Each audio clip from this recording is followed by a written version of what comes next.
오늘 시대소망 23장 하나님 나라가 가까웠으니 주제로 말씀을 나누겠습니다. 마가복음 1장 14절과 15절을 함께 읽어보겠습니다. 시작. 요한이 잡힌 후 예수께서 갈릴리에 오셔서 하나님의 복음을 전파하여 가라사대 때가 찼고 하나님 나라가 가까웠으니 회개하고 복음을 믿으라 하시더라.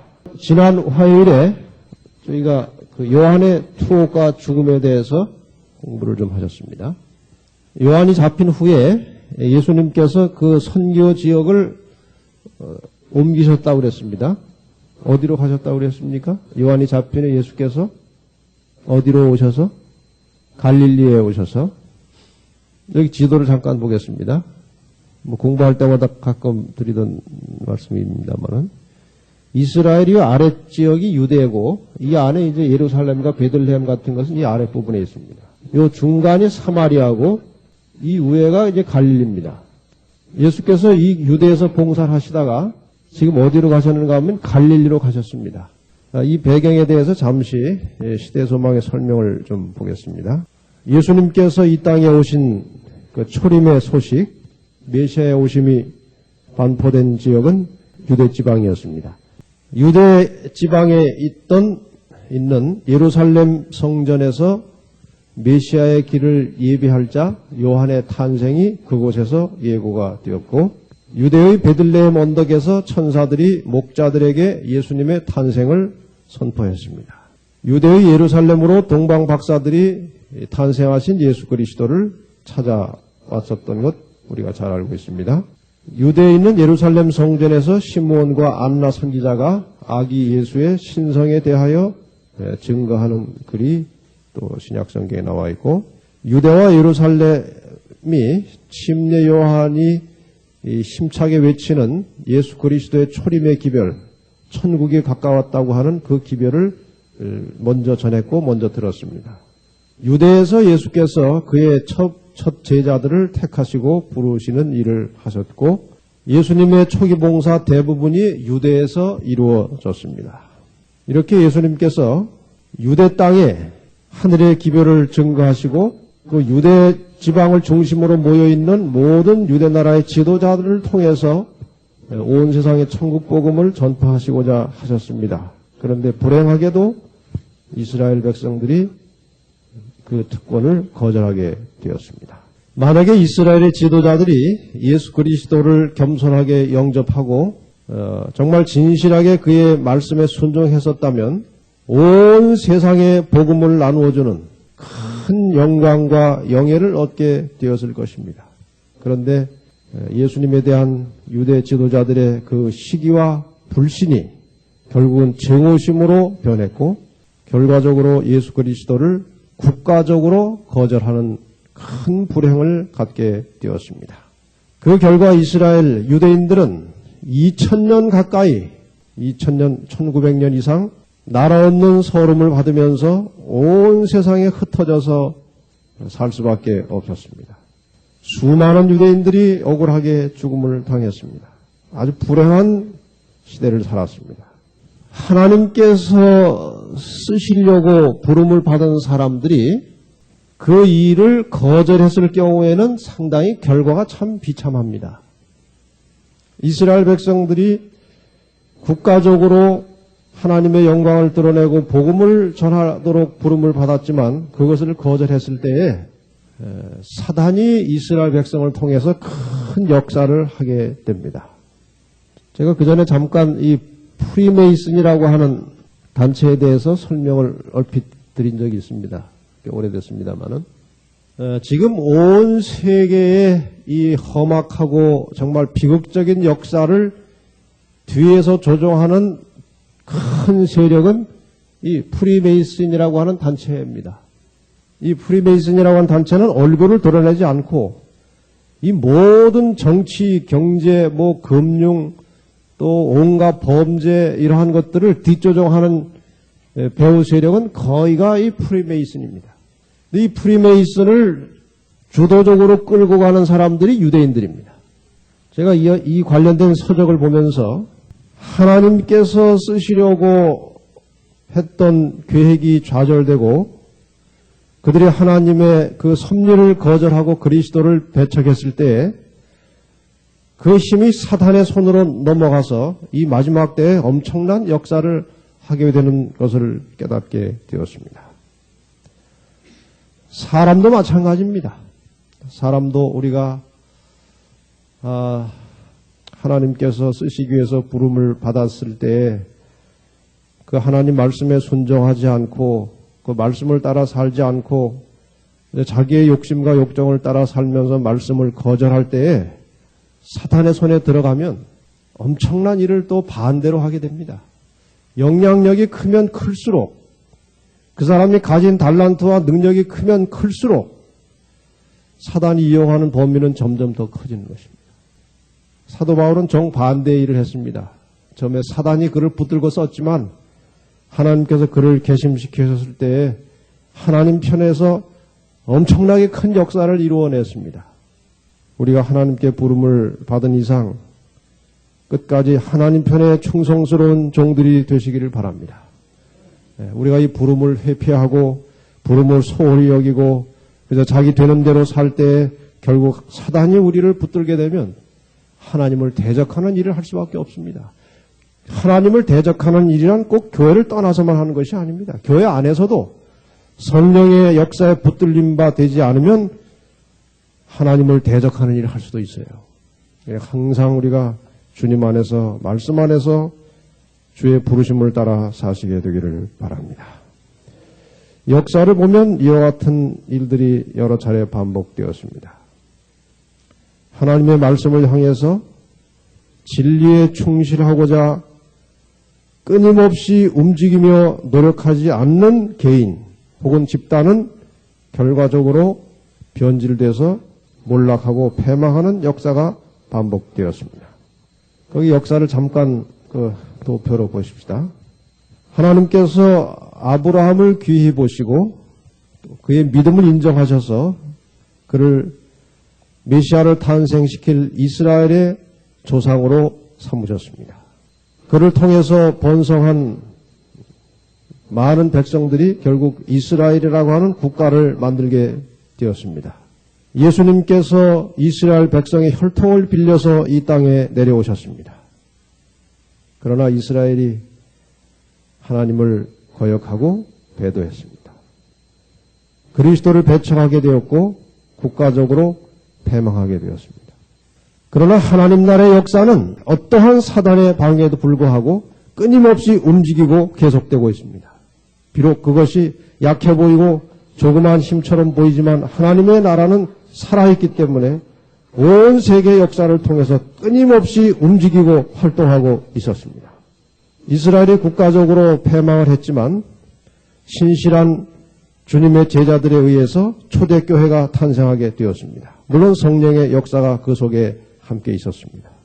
초대교회는 정말 순결한 동기를 가지고 말씀에 순종하고 말씀을 선포하는 그런 순수한 교회로 출발을 했습니다.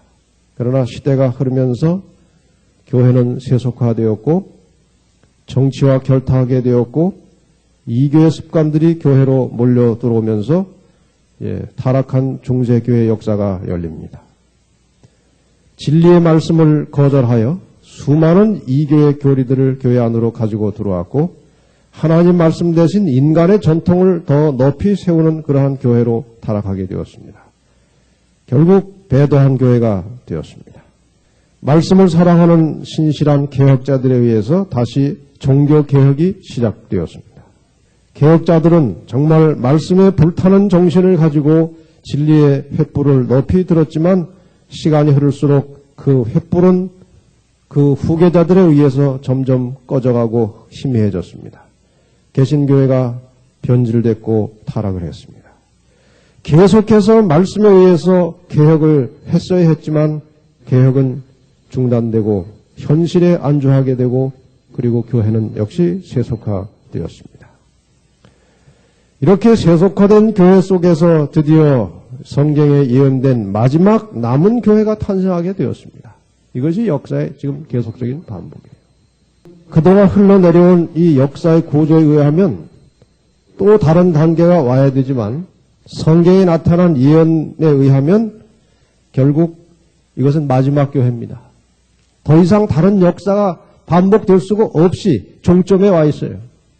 그래서 이 남은 교회는 예언상 마지막 교회이기 때문에 어떻게 해서라도 끊임없이 말씀에 순종하여 말씀으로 승리하는 교회가 되어야 합니다.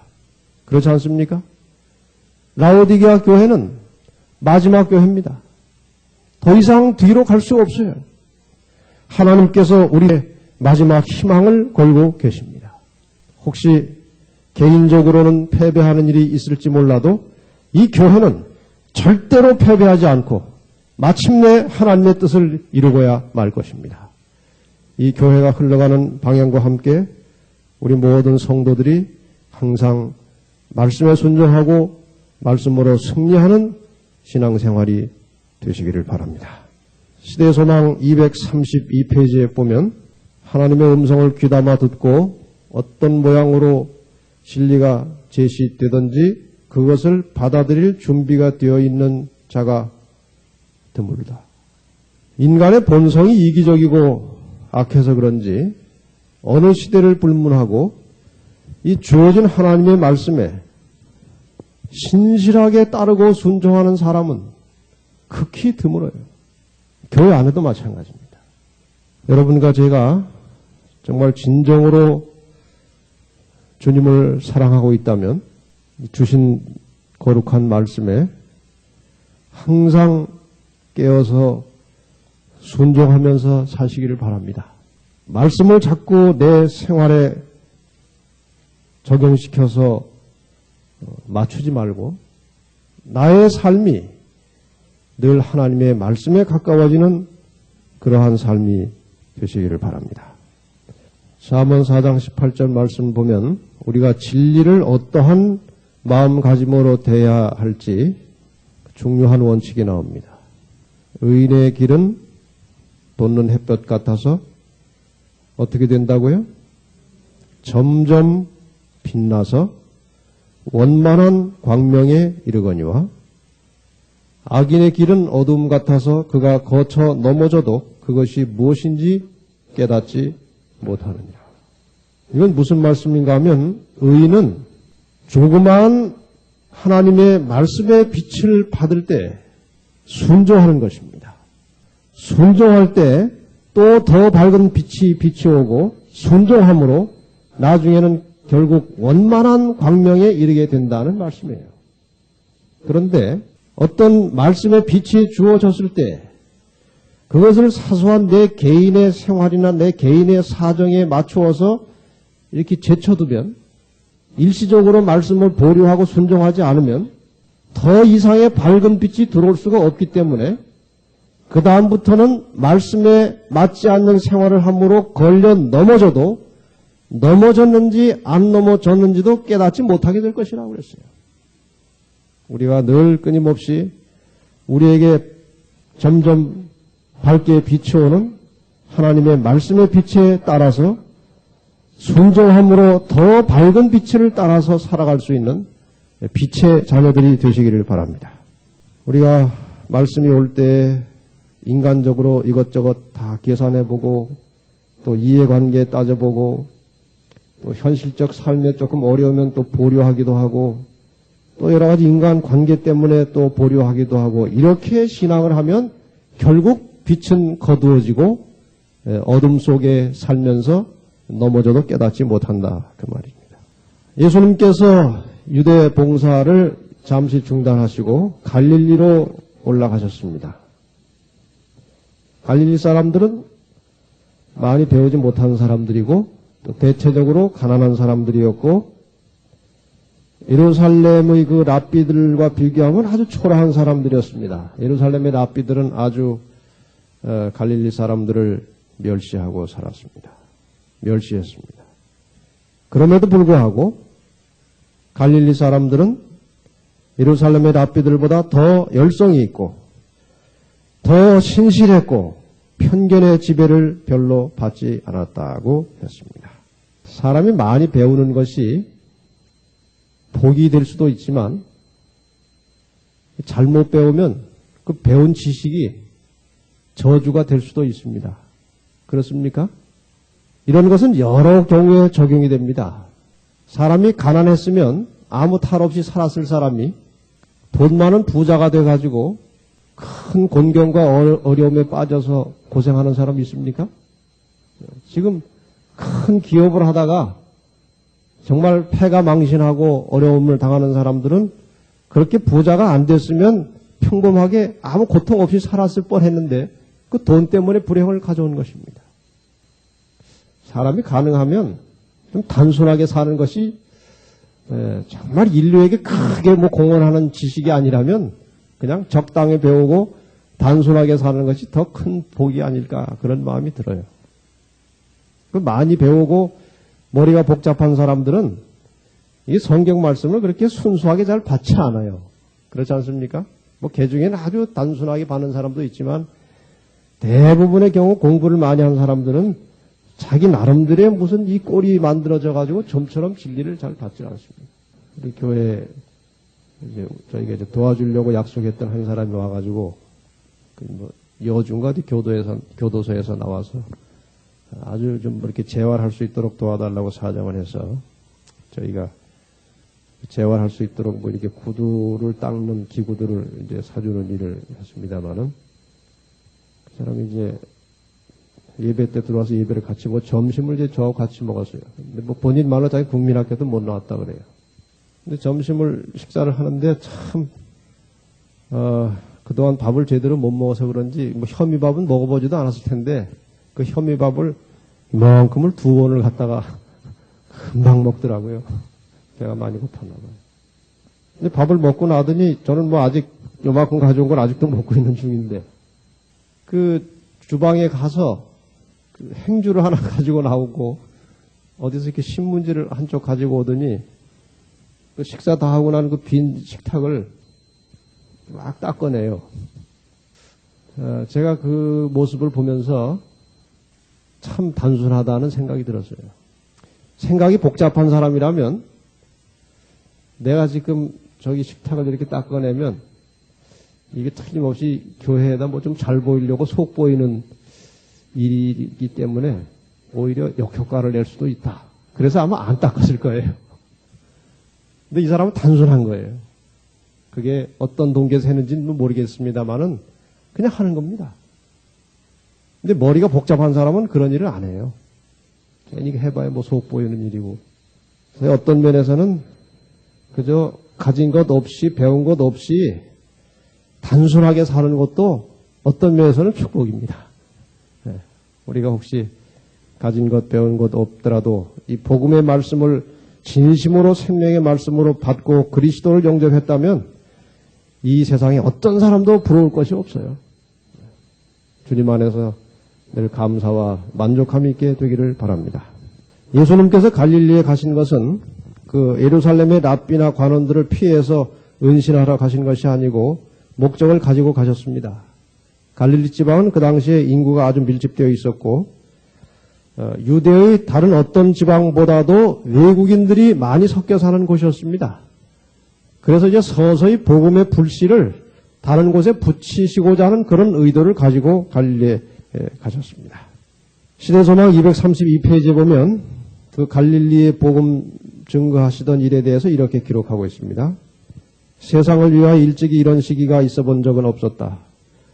하늘이 사람들에게로 내려온 것이었다. 이스라엘의 구속을 오랫동안 갈망하여 오던 줄이고 목마른 영혼들은 이제 자비가 많으신 구주의 은혜의 잔치에 참석했다. 하늘의 하나님이 이 땅에 내려오셔서 그 무지하고 가난하고 희망이 없이 사는 사람들에게 하늘의 생명의 복음을 전해서 그것은 정말 그들에게는 엄청난 은혜의 잔치였습니다. 많은 영혼들이 그리스도의 말씀을 듣고 소생함을 얻게 되었고 희망을 가지게 되었습니다. 그런데 그 가르침의 핵심이 무엇이었나? 마가복음 1장 15절에 보면 그 가르침의 핵심에 대해서 이렇게 말씀하십니다. 뭐라고 했다고 했습니까? 가라사대 때가 찼고 하나님 나라가 가까웠으니 회개하고 복음을 믿으라. 처음에 읽었던 말씀이에요. 때가 찼고 하나님 나라가 가까웠으니 회개하고 복음을 믿으라. 여기 때가 찼고라고 하는 이 네 글자 속에 깊은 의미가 들어있음을 가르쳐주고 있습니다. 구주께서 친히 전하신 복음 기별은 예언에 기초되어 있었다. 예수께서 성취되었다고 선언하신 때란 천사 가브리엘이 다니엘에게 알려준 시기를 말한 것이었다. 시대소망 233페이지입니다. 여기에 천사 가브리엘이 다니엘에게 알려준 시기는 바로 2300주야에 예언된 이스라엘을 위해서 정해진 기간이 찼다는 것이고 하나님 나라가 은혜의 왕국이 임하였다는 소식이었습니다.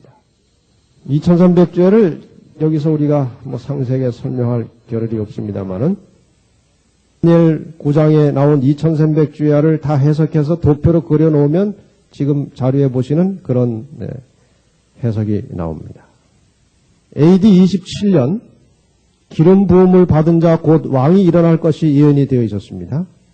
거기 도표에 AD 27년 찾으셨습니까? 이스라엘을 위해서 이 계시를 통해서 다니엘 계시를 통해서 이 주신 2300주에 관련된 예언 중에 내 백성과 내 거룩한 성을 위하여 70일에로 기한을 정하였나니 그랬습니다. 70일에. 그래서 나중에 그 이제 해석을 설명을 보면 기름 부음을 받은 자 왕이 일어나기까지 7일에와 몇 일에가 62일에가 지난 후에 누가 나오겠다고 그랬습니까? 기름 부음을 받은 자 왕이 나오겠다. 그래서 예루살렘 중건령부터 시작해서 7일에와 62일을 지나고 나면 서기 27년이 나옵니다. 서기 27년에 예수님께서 침례를 받으시고 공생애를 시작하셨습니다. 이스라엘을 위해서 정해진 기간 70일에 중에서 7일에와 62일에가 지났으면 몇 일에가 지난 것입니까? 69일에가 지났죠? 그러니까 이스라엘을 위한 71회 중에서 얼마가 아직 남았어요? 69가 지났으니까 한 일회가 남았죠? 그 한 일회에 대하여 다니엘서 9장 27절에 이렇게 말합니다. 같이 한번 읽어보실까요? 시작. 그가 장차하는 사람으로 더불어 한 일회 동안의 언약을 굳게 정하겠고 그가 그 일회의 절반의 제사와 예물을 금지할 것이며 그가 예수께서 한 일회 동안의 언약을 굳게 정할 것인데 그 한 일회 동안에 다시 말하면 집중적으로 유대인들에게 복음이 전해질 것을 예고한 것입니다. 왜냐하면 유대인을 위한 70일의 중에서 69일회가 지나고 예수님 침례 받은 이후로부터 딱 한 일에 일주 예언상으로 하면 7년이 남아 있었습니다. 그 7년 동안 이스라엘 나라의 유대 나라에 집중적으로 천국 복음이 전해질 것인데 그 일의 절반에 무슨 일이 있겠다고 그랬습니까? 제사와 예물이 금지될 것이라고 그랬습니다. 그러면은 절반이니까 7년을 반으로 나누면 3년 반, 3년 반이 나오죠. 27년으로부터 반일에 그러니까 3년 반 동안 예수님께서 집중적으로 3년 반 동안 이스라엘에게 복음을 전했습니다. 그리고 그 반이 되었던 서기 31년에 십자가에 돌아가심으로 모든 제사와 예물이 끝남으로 그 예언을 성취했습니다. 아직 얼마나 남았습니까? 3년 반이 더 남았습니다. 예수님께서 하늘로 올라가신 후 3년 반 동안은 사도들에 의해서 복음이 집중적으로 유대화했습니다. 그런데 서기 34년 스데반이 돌에 맞아 죽음으로 본격적으로 박해가 시작되었고 제자들은 대부분 다 다른 나라로 이제 도망을 가서 다른 나라에 복음을 전하는 일까지 시작했습니다. 그래서 34년 스데반이 돌에 맞아 죽음으로 복음이 이방으로 전파돼 나가고 그 복음이 세계적으로 전파돼 나가므로 이스라엘을 위한 유대인을 위한 70일의 490년의 역사가 그렇게 해서 끝이 났습니다. 예수님께서 오셔서 때가 찼고 하나님 나라가 가까웠다고 하는 것은 바로 이 다니엘서에 나타난 2300주야 예언을 두고 말씀하신 것이라고 시대소망에 설명하고 있습니다. 그러므로 어떻게 하라는 것입니까? 때가 찼고 하나님 나라가 가까웠으니 회개하고 복음을 믿으라고 하셨습니다. 오늘도 마찬가지입니다. 예수님의 초림을 전후로 해서 이와 같은 기별이 전해졌다면 이제 우리는 그리스도의 재림을 기다리는 사람들입니다.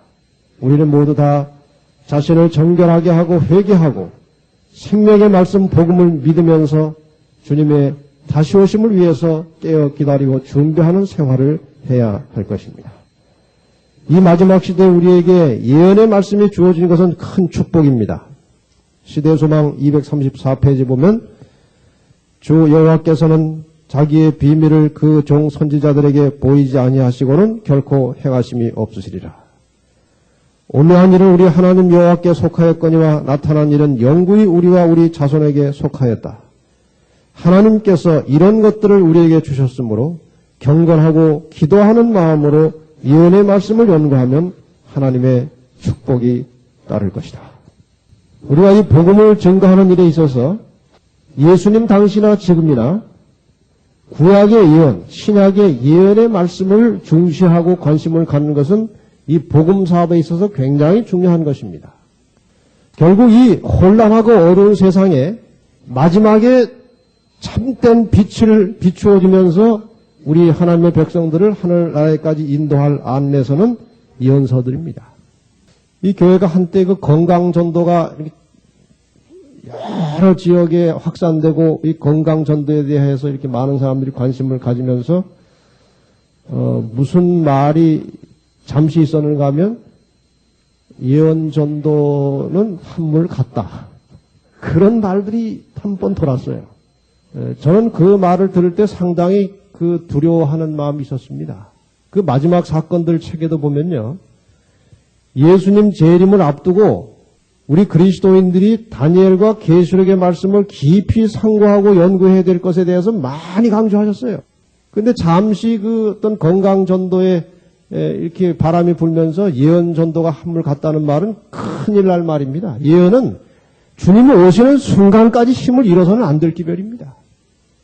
여러분이 지난번에 예언 전도할 때 이미 다 그 전에 들으셨던 기별이지만 그것을 새롭게 다시 들을 때에 우리에게 영적으로 대단한 각성과 희망이 생겨나는 것입니다. 그래서 여러분 그 예언의 기별을 본인도 물론 깊이 상고하고 늘 살펴야 되겠지만 이 예언을 알지 못하는 사람들에게 이 기별을 나눠주는 일에 최선을 다해서 열심히 일하시길 바랍니다. 이 예언의 말씀을 정말 양심적으로 받아들이면 깨지지 않을 수가 없어요. 그 속에 엄청난 진리의 보화가 들어있습니다. 마지막 부분을 좀 보고 마치겠습니다. 예수님의 초림에 대한 소식이 은혜의 왕국을 선포하는 것이라면 그리스도의 재림의 소식은 이 역사의 마지막에 있게 될 영광의 왕국을 선포하는 것입니다. 이 영광의 왕국이 이 땅에 도래하기 전에 다니엘서 12장 4절을 보면 너무나 잘 아는 말씀이지만 다시 한번 확인해 보겠습니다. 이 영광의 왕국이 이 땅에 도래하기 직전 그야말로 마지막 시대에 어떤 일이 있겠다고 했습니까? 다니엘아 마지막 때까지 이 말을 간수하고 이거를 봉함하라. 많은 사람이 빨리 왕래하며 지식이 더하리라. 언제가 되면요? 마지막 때가 되면 많은 사람들이 빨리 왕래하게 될 것이다. 지식이 더하게 될 것이다. 이 예언의 성취가 이미 우리 시대에 이루어졌습니다. 다니엘 12장 4절의 예언에 의하면 역사의 마지막에 많은 신속하게 움직이고 돌아다니는 일들이 있게 될 것인데 그것을 가능하게 하는 온갖 기구들이 1800년대 초에 발견이 되고 완성이 됩니다. 그 1801년에 네 바퀴 달린 자동차가 처음으로 만들어졌고 1803년에 지식을 전달하는 매체, 종이지요. 제지업이 기계화됐고 1804년에 영국 성서공예가 발족이 돼서 성경이 대량으로 많은 사람들에게 보급될 수 있었고 1807년에 풀턴이라는 사람이 최초의 동력 기선을 발명해서 물로도 다니기 시작했고 1811년에 윤전기가 발명이 되어서 대량 인쇄가 시작이 되면서 지식 보급 전파하는 일이 아주 신속해졌습니다. 1822년 스티븐슨이 최초로 기차를 발명해서 육지로 또 빨리 왕래하게 되었고 1902년에는 라이트 형제가 최초의 비행기를 만들면서 공중을 신속하게 움직이게 되었습니다. 이 모든 일들이 1800, 900년대에 일어나고 결국 이 역사는 이제 마지막 부분에 접어들게 되었습니다. 누가복음 21장에 있는 말씀, 이러한 때 우리가 어떻게 해야 될 것인지에 대해서 말씀하고 있습니다. 31절, 이와 같이 너희가 이런 일이 나는 것을 보거든 하나님의 나라가 가까운 줄 알라. 여러분, 세상에 이러한 여러 가지 형편을 보면서 하나님 나라가 가까이 임한 것을 피부로 느끼십니까? 둔감해졌습니까? 느끼십니까? 너무 자주 많이 일어나니까 둔감해졌을지도 모릅니다. 더 충격적인 일이 일어나야만 조금 고개를 들다가 다시 원상태로 돌아가고 지금 체질화되어 가고 있어요. 34절, 너희는 어떻게 하라고요? 스스로 조심하라. 그렇지 않으면 방탕함과 술 취함과 생활의 염려로 마음이 둔하여지고 뜻밖의 그날이 덫과 같이 너희에게 임하리라.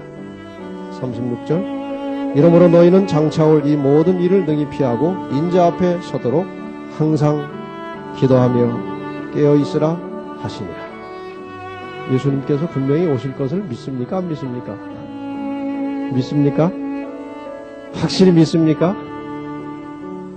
그 재림에 대한 확고한 믿음이 우리의 생활에 어떤 영향을 미치고 있습니까?